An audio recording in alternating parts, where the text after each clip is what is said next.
Our goal at Transmuted Living is a huge one. It may even be an unrealistic undertaking, considering the distractions and addictive forms of entertainment we have to compete with. Our goal is to get 7,000 Black women in the African diaspora back on the throne in their lives, to change the trajectory and lifestyles of 7,000 women, to have them discover their true power, build indestructible businesses and/or platforms that cater to the upliftment of Black girls in STEM, performing arts, and real estate. We want to guide future business owners, dancers, playwrights, screenwriters, vocalists, songwriters, real estate investors. We want to change the mindset of 7,000 women. Why? Because that is our form of revenge. We have seen amazing, creative, and brilliant Black women fall through the cracks of red tape, the nepotism advantages from their competitors, government bureaucracy, colorism, low self-esteem, and now the reversal of protective government policies for people of color. We see the writing on the wall. But if we can get 7,000 women to spiritually, mentally, emotionally, and financially bust through this wall, it will be a feat of epic proportions. How would we measure such a feat? We will ask for success stories and literally do a countdown and follow-ups to see if our resetters are still on their path. So let's go. The Goodbye series, Get Your Revenge. We all dream of revenge. We daydream about getting back at that nemesis at work, in church, in the family. We want them to get karma for the horrible things they have done to us. We want to see them destroyed and defeated. Wishing for revenge is a waste of time, especially if you are just stuck on wishing. Let us get away from being voyeurs and sitting on the sidelines with wishful thinking. Wishful thinking will not help you get anywhere. Let's get real revenge without seeing a jail cell, a court case, and losing our jobs. It can be done if you're strategic. But there are prerequisites for you before you launch your attack. Let's do a countdown of the 7 characteristics you must have to get revenge. 1. Don't be wishy-washy. You are either doing this or you are not. Write, recite, and claim the intention to be the person that deserves to get their lick back. 2. Become severely entitled, almost narcissistically so. Yes, we will hear those nice people saying, wait, why do I need to be a narcissist? No, you don't have to be a narcissist, but you must become narcissistic and self-serving for this revenge to take place. If you're too scared to be ruthless, just pack up your sweet self and go back to nice girl land. This revenge thing is not for the faint of heart. 3. Don't be nostalgic or remember the good times you had with the person or organization. Only remember the shit they did to you and how it held your life back or crippled your self-esteem or financially ruined you. 4. Be careful with your time. Be laser focused on bettering yourself, studying what you need to study, improving on what you need to improve. 5. Become Japanese in mindset. The biggest act of revenge was with the island nation of Japan versus the Allied forces of World War II. After those atomic bombs hit Hiroshima and Nagasaki, the Japanese people rose up to be a superpower. They didn't cower. They believed in the concept of Kaizen, consistent and never-ending improvement. Become Japan. Rise up from the ashes quietly and become a superpower. Do everything in your power to be powerful. In your finances, your living, your health, your looks, and perfect your talents. Pour into yourself the discipline that will give you success in all forms of your life. Work on all of this in secret. Japan didn't make announcements. That's why our channel always tells you to clean your algorithm and watch things that can uplift and empower you. It's the uplifting videos that make you more dangerous, not the mindless triggering content. 6. Be a lover of the truth. What does the truth have to do with revenge? When you prevent yourself from getting sidetracked by people riddled with trauma or people secretly jealous of you, when you bypass their lies dressed up as concerns, or when you avoid we speak and cult-like behavior, you are on your way to getting revenge. Do not get sidetracked. Remember we talked about radical truth for Black women? Remember the lists of radical truths that we must accept to get back on the throne and get revenge. 7. Know that you deserve the best. You must know it down into your bones that your life is very important and should be upgraded as much as you desire. This is an important step because if you don't have this internal knowing, you will sabotage your own revenge process. If you have all these 7 traits, you can now take revenge. Revenge tip number 1, your movements suck. Let's look at the natural hair movement. Women tired of relaxing burns broken off hair pieces took to an old photography site called Fotki and displayed amazing natural hair growth. These women were undeniable black, like with 4C hair. They made their way to YouTube in 2006, and then we could see them actually prepare their homemade potions and lotions in motion. They took revenge against the phrase "black women's hair can't grow" stereotype. This was an act of revenge by these women, like African Export, Rustic Beauty, and KimiTube. But that movement tanked because others who were biracial, Latino and white, saw the immense popularity and decided to get on the bandwagon. Black women, seeing this new influx of silkier hair textures on light skin, dumped the unambiguous black women, and due to their immense viewership gave these people endorsement deals. The originals saw this texturism and said their goodbyes. Some just wanted to live their private lives, tired of the trolling from black men or anyone else who thought natural hair was ugly, and some stayed making their own hair products or pivoting to different subjects. But the downfall of the hair movement was its publicity and virality. What was a quiet little photo sharing with tips became a capitalistic junkyard of product pushing, texturism, and colorism. Today, YouTubers like Eugenia Kelsey and New Growth Naturals and many others have created very savvy natural hair products and have overcome the isms that plagued dark-skinned gurus 15 years ago. That's why at Transmuted Living, we hate cults, groups, trends, and new movements. As soon as it becomes a movement, the original purpose gets buried in a shit pile of tribal delineations and takeovers, all caused by the women it was supposed to help. The divestment movement was the biggest con job in black women-centered empowerment. Divestment originally was set up as alleged revenge against black men who no longer serve a purpose for black women and the community. Black women were supposed to divest. It's exhaustive to repeat that the original leaders and writers said to drop the black community like a hot potato. If Beale Skak women really left, real revenge would have taken place. Now divestment is co-opted by women and their platforms who want to talk about black men all day, every video. Where is the revenge? All we see is worship. How are you taking revenge on a community when you make yourself mentally and emotionally involved in the community? You can't get revenge still worshiping the object of your revenge. It's causing your stuckness. Many of us are stuck in poverty, in lack, because we are not planning our escape. We are mired in the worship of our tormentors.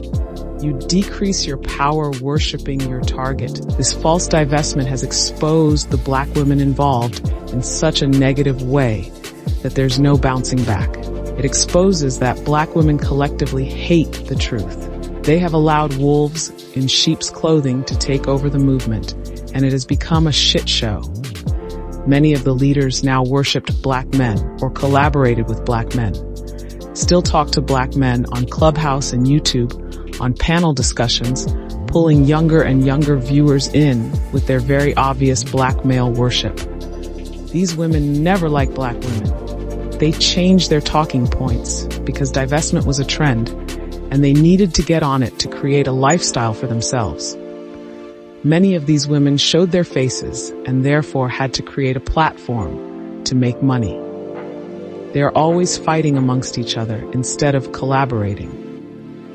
Staunch manosphere writers and content creators rightfully say that these black women talk about black men too much to be divested. Talking about the nakers and nig-nogs doesn't make you a divester. It makes you a black male worshiper. But remember, one of the 7 traits is knowing the radical truth. Black women know this display of anger is a time waster, but they do not feel they have the power to change black men, whom they still have feelings for, or the power to leave the community. So they hop online and roast black men until they get their adrenaline rush, their addictive ideation of themselves compared to black men. This is not revenge. Revenge is not seeing black men at all. Revenge is not talking about black men at all. Real revenge is telling your mother if Uncle Jack is coming to Thanksgiving, she can kiss your ass. Revenge is not listening to people who actually love black men more than you and have told you so, but you can't accept the truth even though you know it. Revenge is getting rid of your addictions. To shut the hell up. An example of quiet revenge played out in real life and in entertainment. In 2016, Beyoncé joined the Dixie Chicks on stage at the Country Music Awards. Country fans were angry, even taking the performance off the broadcast.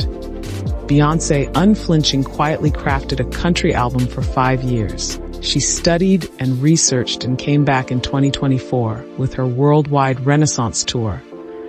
But like the secret squirrel, she has dropped Cowboy Carter thereafter. She let her husband fend for her at the Grammys and kept her mouth shut. And her few remarks about that 2016 performance is very professional and calculating. Beyoncé said about her album Cowboy Carter, "Because of that experience, I did a deeper dive into the history of country music and studied our rich musical archive," she wrote. "The criticisms I faced when I first entered this genre forced me to propel past the limitations that were put on me. Instead of name-calling those racist Southern Trump-loving bitches, Beyoncé instead wanted to, quote, propel past the limitations put on me. That, my friends, is a true alchemist." Her first release, Texas Hold'em, is all over TikTok and YouTube dance challenges, and now #1 on several charts. Beyoncé continues to say, "Cowboy Carter is a result of challenging myself and taking my time to bend and blend genres together to create this body of work." Revenge takes time. Remember, the traits of great revenge is to value your time. It took Beyoncé 5 years to reclaim a genre that was stolen from us anyway. Are you willing to spend half a decade plotting your rise to the throne? Or will you just be watching another exhaustive panel discussion about some mealy-mouthed ne'er-do-wells who hate women? Pick your poison. One, to eliminate your enemy by ignoring them out of your life, or it will fuel your enemy, since what you think about will continue to persist. It's the law of nature. 3, work to replace what the enemy stole from you. Many black women refuse to replace toxicity. It's easier said than done, I know. But if you hold on to toxicity, you will keep getting more of the same throughout different parts of your life. Your enemy either stole your body, your time, your looks, your money, your health, or all of the above. The first part of revenge is how to get that back. How the hell do you get that back? By any means necessary. The means should not be illegal or look desperate, but you first must replace all the unique qualities your enemy took from you. If he/she took your health, find ways to get back on track the best way you can. If you now have physical limitations, either from forced childbirth or life-crippling STDs, find ways to stay healthy. There are medications now for some of the dangerous ailments that plagued us in the 90s. AIDS in the 90s was a death sentence. HIV and AIDS can now be treated, keeping you healthy and living longer. Replace the money they stole. You may need to get an extra job or find a business idea that can be funded where you can launch smoothly. At first, you will feel like revenge is you doing all this work. Well, you have to do the work to get back on your feet. Beyoncé had to do the work. Tina had to do the work. Tina had to retrain an older, battered, and beaten body, train vocal cords, mend bruises. You have to do the work. You have to train and practice self-care at the same time. 4, create boundaries. Revenge is creating boundaries from distractors and distractions, time wasters and detour friends. Boundaries is saying no to everything that will land you in a detour. I remember one of my sorority sisters who had practiced impeccable boundaries. She would say no immediately if the ask took her out of her way or was a huge project that curtailed her own. We used to never ask her for anything, because we knew if the ask was huge or out of the way, it would be a quick no. We respected her time because she respected her time. 5. Detach. Revenge is also detaching yourself connected to anything connected to the object of your revenge. Hey, you may have to dump nice cousin Cindy because she just loves Uncle Bill and he is your nemesis. Cousin Cindy is now guilty by association. Now here's how revenge works. If cousin Cindy really values you over Uncle Bill and can have empathy for you, Uncle Bill may lose cousin Cindy on his team. A college friend told me a story of her revenge against her mom, who was financially abusive. She literally did what very poverty-stricken parents unscrupulously do, is put credit cards in the child's name using their social security. As she got older, her mom convinced her to buy a house. Of course, the worst happened because none of the adult males and the mother wanted to help with the mortgage, and the mom blamed her. A mutual friend of ours, whose mother does real estate, told her to silent sell the house. She told me happily. I listened and immediately sought revenge, quietly selling the house and using that money for savings and seed money for my business, and getting a beautiful condo by the water, cross-continent, cutting off that bitch and her lazy-ass man boys, who are probably now homeless, somewhere, who knows. She says she never looked back to find out. She said other family members blew up her phone for what she did, threatened to ban her from Christmas and Thanksgiving, and were pissed they had to now take her wayward family in off the streets.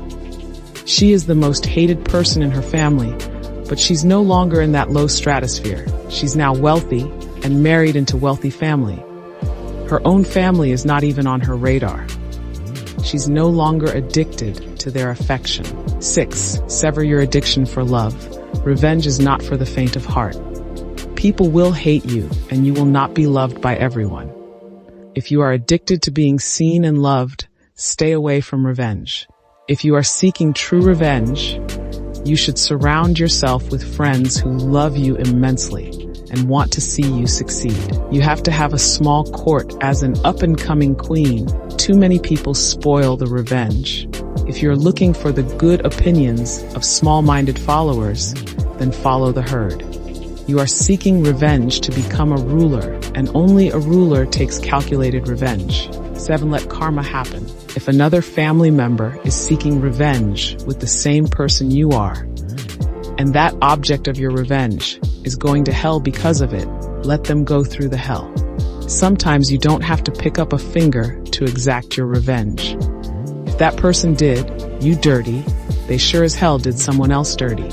And if that person was successful in getting their lick back on your enemy, then grab your popcorn and watch the karma proceed. Don't feel sorry for the evil recipient. Your emotions will dig your grave figuratively and literally. Don't be moved by tears, eloquent speeches, admonitions to come back, sob stories. These are all the tactics the narcissist uses to get you to come back in the fold. 8. Be careful of your enemy's flying monkeys. Here's a list of flying monkeys. People who force you to think about your enemies all day. Every time you see them, they talk about your enemy, put your enemy in your view, invite your enemy around. Block them. People who want you to be the better person. People who use old adages and tropes or group mind speak like, we black women can only do this. We black women can't grow our hair. Stupid shit that shouldn't come out of black women's mouths. People who weaponize your trauma for financial gain instead of upliftment. Cult members are flying monkeys. Watch the leader. If the leader cannot listen without flying off the handle or getting perturbed, she wants a cult. Do not become a member. If people around you are always fighting with each other, stay away. They are flying monkeys. And there's a leader somewhere in the group pulling the strings in triangulation. 9. Play possum. Go dead to the enemy you plan to plot revenge on. Let them think you literally died out somewhere, or you failed at life and decided to run with your tail between your legs. Let even their flying monkeys think that you are suffering. Then go to dead possum mode to the enemy. While you're in dead possum mode to your enemies, You are at a gym 100 miles away, getting your revenge body back at 5 a.m., working 2 shifts at Applebee's to get a home or RV or condo to do whatever. Or to invest your savings. Or to fund that business. Everyone else thinks you're dead somewhere. And since you blocked and changed your number, nobody knows you're plotting a comeback. This is not the same as the rule to shut the hell up. This is more insidious than shutting the hell up. Many of us have to be around our enemy and just not share with them what our plans are. That's something different. Playing possum is going so radio silent, the enemy would want to do a wellness check to be nosy about where you are. If you are elusive, you could physically move from the location like a night crawler. There's a funny story about this young lady I knew when I used to go to church. She was what we called a PK, a pastor's kid. Her family was very domineering. Her dad, being a pastor and easy on the eyes, for the female parishioners rose to power in the church and in the overall church conference. Her parents were so mentally abusive and used their power in the religion to control her and her siblings. It was ruthless. Her brother took his life, which her parents blamed on their school, and then wreaked havoc on the shame of his death on their remaining children. They showed up to see her graduate. Instead, she was overseas. She never had contact with her family again. She presumed out. They never knew where she was in the world. And this was before widespread use of the internet and phone tracking. She knew how much her parents valued the praise from their congregations. She knew it killed them every time someone asked them where she was, and they couldn't tell them. So they had to make stuff up. But that wasn't the end of her revenge. She knew her father plagiarized his sermons. She was a fast typer at 12, and he would give her books to extrapolate knowledge from. But on the pulpit, he never gave credit.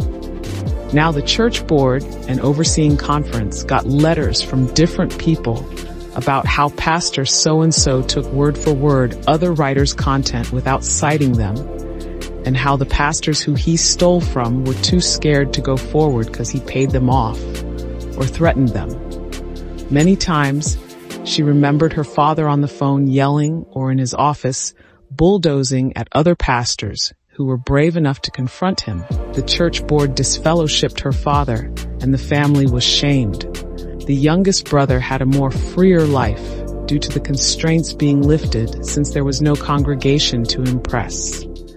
She still doesn't talk to anyone, including her innocent, much younger brother, until he is out of the parents' house. Her family still doesn't really know where all those letters from all over the world came from. You have to plan strategically to play possum. It's a very ruthless strategy, and it will hurt those who love you but are guilty by association. This is where ruthlessness reigns supreme. And finally, timing. How will you practice your revenge? It's all based on you and the particular situation you are in. Will you move fast or take your time? My goddaughter had a revenge situation that had a time constraint. She had to move quickly, or her window of opportunity to leap into a much more lucrative situation would close. I remember her saying, "I really want this position, but they are giving me a deadline to accept, and I have to move south to start working in less than 5 days." The present job she had was rife with sexism, but she was their top consultant. Even being the best in her department kept her at $95,000. She would ask and ask for a raise and work to no avail. But this child has connections. Her benefit is that her family is connected and has her back. So one day her dad helped her meet someone who worked with her company's competing firm. She knew this was her ticket out, but was scared because the competing company wasn't going to go much higher in pay. She said, "Put me at $130,000 and I will go with you." She knew her worth because she brought so much clout to the present company. The new company knew this. This move and lack of upward mobility wasn't about race, but more about sexism. While they deliberated, she said nothing to the present job. By the end of the 4th day, literally the 11th hour, the competing company president calls her and says, "We saw all the reports that you sent, and all the proof and percentages of the amazing work you did with your company because of this hard work and how you showed your input. We would like you on our team. The next day, she was in the South and resigned that morning. The other company literally stole her from right under her present company's nose. Because of the other company's sexist environment, the new company stole their best employee from right under them. She didn't give them 2 weeks or a month. She quit right there and then. Now she's making $149,000 per year. Bought a giant 2-unit house in the South, which she rents out to 2 small families, and got married last year to the love of her life, a surgeon. They just sent me pictures from their world tour vacation. They are young, free, and becoming more wealthy through smart work over hard work. Sometimes with revenge, you must move more slowly and calculated, biding your time until you can strike. Many goal-driven revenge tactics need time to marinate before you can take action. But what you should always do is take action. Many Black women ruin well-meaning movements and ideas by sharing it to the world too quickly or timing its attack too early or too late. If you want to take revenge, be aware of the work that must be put in to cripple your opponent. Black women have been doing revenge all wrong, keeping us in a time-trapping dram loop, like the film Groundhog's Day, where the main character experiences the same event every single day. It becomes so bad he can calculate what people are going to say before they say or do it. You already know the tactics, what the opponent is going to do and say before they do it. Get out of the drama-trauma loop and get your strategic, calculated revenge. Do revenge well or do not do it at all.